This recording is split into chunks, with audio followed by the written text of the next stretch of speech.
আসসালামু আলাইকুম দর্শক শ্রোতা, প্রাইম ব্যাংক হাসানা ইসলামের আলো পডকাস্টের এই পর্বে আপনাদের সবাইকে স্বাগত জানাচ্ছি। লাব্বাইক আল্লাহুম্মা লাব্বাইক শব্দটিতে প্রতিধ্বনিত করে হাজিরা তাদের পুরো সফরটিকে। এর পিছনে কী রহস্য থাকতে পারে আমরা সে বিষয়ে জানার জন্য আমাদের স্টুডিওতে আমন্ত্রণ জানিয়েছি অতিথিকে। আমরা অতিথির সাথে কথা বলবো। আসসালামু আলাইকুম। ওয়ালাইকুম আসসালাম। স্যার, হজের শুরু থেকে শেষ পর্যন্ত লাব্বাইক আল্লাহুম্মা লাব্বাইক, হে রব আমি হাজির, আমি উপস্থিত, এই যে একটা ডিভাইন অনুভূতি ব্যক্ত করা একজন মানুষের আল্লাহর প্রতি, এটাকে আপনি কিভাবে ব্যাখ্যা করবেন?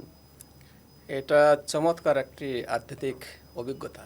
যারা ওই দিন আরাফাতের ময়দানে থাকেন, এই হজের কার্যক্রমে যারা অংশগ্রহণ করেন, তারা যেভাবে ফিল করেন ওই সময়ের বাইরে সেই ফিলটা থাকে না, আসে না।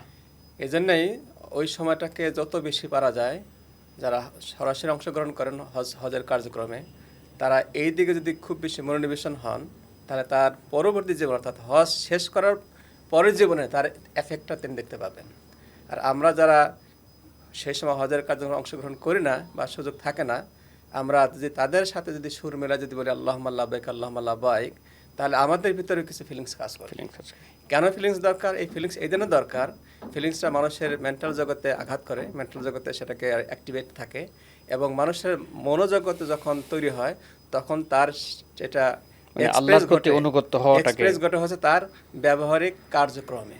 এই জন্য সব জায়গাতেই মানুষের মনোজগৎকে কন্ট্রোল করার জন্য, মানুষকে ফিল করার জন্য, মানুষকে রিয়েলাইজ করার জন্য, অনুভব করার জন্য জোর গুরুত্ব দেওয়া হয়েছে।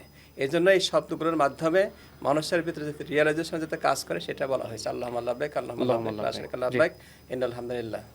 প্রিয় দর্শক শ্রোতা, লাব্বাইকের চেতনায় আমাদের পুরো জীবন আলোকিত হোক, আল্লাহর আনুগত্যে আমাদের পুরো জীবন কাটুক, এই শিক্ষাটাই মূলত লাব্বাইক আল্লাহুম্মা লাব্বাইক থেকে আমরা গ্রহণ করতে পারি, যেটা আমরা আমাদের আজকের মেহমানের মুখ থেকে শুনেছি। আমরা আমাদের জীবনকে লাব্বাইকের চেতনায় গড়ে তুলব, এই প্রত্যয় নিয়ে শেষ করছি। সবাই ভালো থাকবেন। আসসালামু আলাইকুম।